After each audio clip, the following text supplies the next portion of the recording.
San Pablo Radio presenta la reflexión dominical del Padre Aderico Dolzani.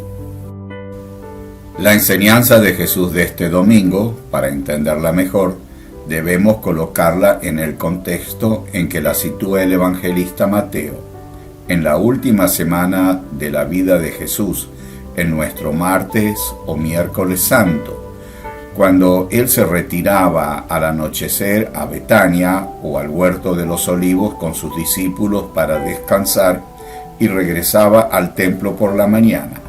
Después de su entrada triunfal en Jerusalén, había descansado por la noche y expulsado a vendedores, compradores y cambistas. Pero ese comercio se reanudó a la mañana siguiente. Jesús con ese gesto había sellado su condena. Solo había que esperar la ocasión favorable para encontrar una razón legalmente válida para condenarlo.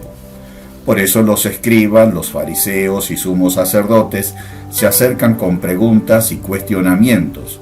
No les interesan las palabras de Jesús, sino que le tienden trampas para poder acusarlo y condenarlo legalmente y justificar así un crimen como es el de quitar la vida a una persona. Por eso, cuando Jesús vuelve al templo, los escribas y las autoridades le preguntan con qué autoridad había hecho eso, algo inaudito, y que nadie veía mal, sino como una gran colaboración al culto como se puede y se debe rendir solo a Yahvé. Pero Jesús no contesta nada, sino que repregunta sobre el origen del bautismo de Juan. ¿Es de origen divino o invención humana?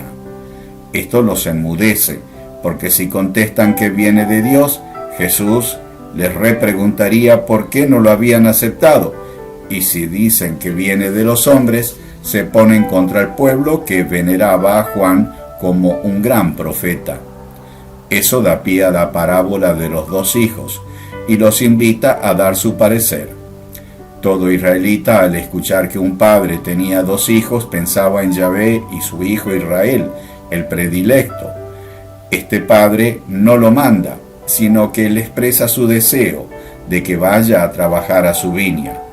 Otra palabra cargada de simbolismo, porque la viña era todo Israel, el pueblo, el territorio, su historia, la Torá, que era imaginado como la viña propiedad de Yahvé. El hijo contestó enseguida, no quiero, pero después se arrepintió y fue. Le dijo lo mismo al otro hijo que se demostró disponible en el acto con un voy, Señor, pero no fue. Jesús pregunta a los escribas y las autoridades quién había cumplido la voluntad del Padre, que sería Yahvé. Tuvieron que decir que fue el primero, que después de manifestarse no disponible, fue a trabajar a la viña.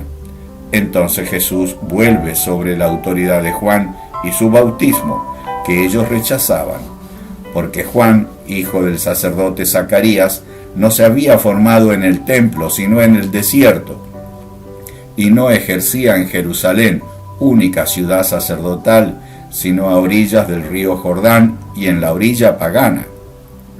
Y allí predicaba y bautizaba a las multitudes que acudían a escucharlo. Los sacerdotes, fariseos, escribas y ancianos, todos rechazaron a Juan. Pero quienes se sentían en culpa, como los publicanos que trabajaban para el Imperio Romano, cobrando impuestos y con eso lucrando personalmente, y también por haber jurado fidelidad al emperador, habían sido expulsados de las sinagogas, y las prostitutas, tan despreciadas, en cambio, habían aceptado la predicación de Juan y el llamado a la conversión. Eran como el hijo que había dicho, no quiero obedecer la voluntad de Dios, pero después repiensa, cambia y la cumple. Mientras ellos, los escribas, los sacerdotes, los fariseos, decían cumplir con todo lo que Yahvé mandaba, pero hacían únicamente sus intereses. Hoy, en el lugar de los dos hijos, estamos todos nosotros, y a cada momento de nuestra vida, Jesús nos invita a convertirnos y también a ir a trabajar a su viña, que es todo el mundo. Hoy Jesús espera nuestra respuesta. Que Dios te bendiga en el día del Señor.